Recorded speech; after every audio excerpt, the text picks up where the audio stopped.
अस्सलाम वालेकुम। कैसे हैं आप सभी लोग? उम्मीद करता हूँ आप सभी लोग खैरियत से होंगे। पिछले वाले लेक्चर में हमने पढ़ा था लाइव वैक्सीन्स के बारे में और वैक्सीन की थोड़ी डेफिनेशन देखी थी। वैक्सीन्स होती क्या है, वैक्सीन कितने टाइप की होती है, ब्रॉडली देखें तो live vaccine, killed vaccine and toxoid. उसके बाद हमने लाइव वैक्सीन्स के बारे में कुछ पॉइंट्स पढ़े थे कि साइमल्टेनियसली दे सकते हैं दो वैक्सीन को, दो लाइव वैक्सीन को दे सकते हैं, दो लाइव वैक्सीन के बीच कितना गैप होना चाहिए एंड कौन कौन सी लाइव वैक्सीन होती हैं। ठीक है, उसके बाद हमारा जो दूसरा टाइप है वैक्सीन्स का वो है किल्ड वैक्सीन। ठीक है, तो किल्ड वैक्सीन आप खुद उसके नाम से सोच सकते हैं। किल्ड मतलब इसमें पहले लाइव वैक्सीन में क्या हो रहा था कि बैक्टीरिया जो भी ऑर्गेनिज्म या एजेंट डाला जा रहा था वो जिंदा लाइव डाला जा रहा था, उसके खिलाफ हमारी बॉडी एक्शन ले रही थी, एंटीबॉडी का फॉर्मेशन कर रही थी और हमारी एक इम्यूनिटी, एक्वायर्ड इम्यूनिटी हमें प्रोवाइड हो रही थी।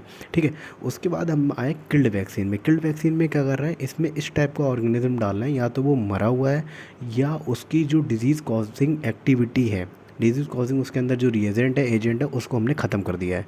ठीक है, तो वो वाला एजेंट हम इसमें डालना है। तो आप खुद सोच के देखिए कि आप एक ज़िंदा आदमी से लड़ें और एक आप मरे हुए आदमी से लड़ें, तो किस में बेहतर इम्यूनिटी आपको मिलेगी। तो आप जाहिर सी बात है, आप सोच सकते हैं कि इम्यूनिटी जो बेहतर होगी वो आपकी ज़िंदा आदमी से आप लड़ेंगे तब आपको इम्यूनिटी ज़्यादा अच्छी मिलेगी बामुकाबले एक मरे हुए आदमी से आप लड़ें।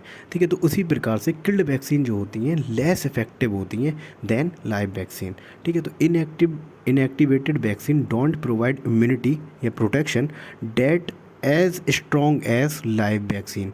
जिस हिसाब से हमारी लाइव वैक्सीन जो होती है स्ट्रॉन्ग इम्यूनिटी प्रोवाइड करती है, उस हिसाब से किल्ड वैक्सीन या इनएक्टिवेटेड वैक्सीन उस हिसाब से प्रोटेक्शन प्रोवाइड नहीं कर पाती है। इसीलिए लाइव वैक्सीन क्या होती है, single dose of live vaccine can provide immunity, but जो किल्ड वैक्सीन होती हैं need severe dose over time. क्या होती है, इसीलिए हम बूस्टर डोज जो होती है मेनली किस में दी जाती है, किल्ड वैक्सीन जो होती हैं मेनली, जैसे टाइफॉइड की है, कॉलरा की है, तो इसमें क्या होती है किल्ड वैक्सीन में रेबीज़ की हो गई या पर्टूसिस की हो गई, ये किल्ड वैक्सीन है, इसमें क्या क्या पड़ती है, हमें ज़रूरत, हमें बूस्टर डोज की ज़रूरत पड़नी है, क्योंकि हमें बार बार उसे याद दिलाना है हमारी बॉडी को कि हाँ इसके खिलाफ तो हमें इम्यूनिटी बना के रखनी है। ठीक है, तो किल्ड वैक्सीन क्या है, produce by killing positive agent by chemical और रेडिएशन। ठीक है, रिक्वायर्ड क्या होता है, more than one dose to provide immunity. ये होती है सेफ़ होती हैं, क्योंकि हम मरे हुए आदमी से लड़ रहे हैं भाई, तो सेफ़ तो हम रहेंगे, जाहिर सी बात है, लेकिन safe and less efficacy less effective than live vaccine. क्योंकि हम मरे हुए आदमी से लड़ रहे हैं तो सेफ़ तो हैं, खुद ही सोचिए आप, सेफ़ है ना, लेकिन लेस इफेक्टिव है। आपको जो इम्यूनिटी प्रोवाइड हो रही थी लाइव वैक्सीन से, वो इसमें उतनी इफेक्टिव इम्यूनिटी प्रोवाइड नहीं होती है। ठीक, अगर हम फॉर एग्जांपल की बात करें, कौन कौन सी जो यूजली एडमिनिस्ट्रेटेड साइड होती है इसकी, इंट्रामस्कुलर होती है या सबक्यूटेनियसली रूट होता है।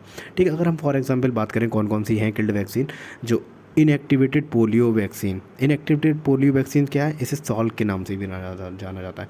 और ओरल पोलियो वायरस जो थी वो थी live vaccine. Inactivated polio vaccine हो गई, पर्टूसिस हो गई, रेबीज़ हो गई, मेनिंजोकोकल वैक्सीन हो गई, इन्फ्लुएंजा हो गई, जैपनीज़ इंसेफ्लाइटिस, दोनों टाइप की है, लाइव भी और किल्ड भी है, तो यहाँ पे हमें किल्ड लिखना पड़ेगा। और तीसरी और हो गई किल्ड प्लेग वैक्सीन। ठीक है, तो हमने ओवरऑल जो रिज़ल्ट है कि आप खुद सोच सकते हैं, किल्ड वैक्सीन से जो इम्यूनिटी प्रोवाइड हो रही थी वो बामुकाबले लाइव वैक्सीन के लेस इफेक्टिव होगी, लेकिन ये सेफ़ होगा। ठीक है, तो इसी प्रकार से ये कुछ एग्जाम्पल हैं, inactivated polio vaccine, pertussis, rabies वगैरह। ठीक है, इसके बाद हम तीसरे लेक्चर में इंशाल्लाह डिस्कस करेंगे टॉक्साइड वैक्सीन्स के बारे में। Okay, thank you so much.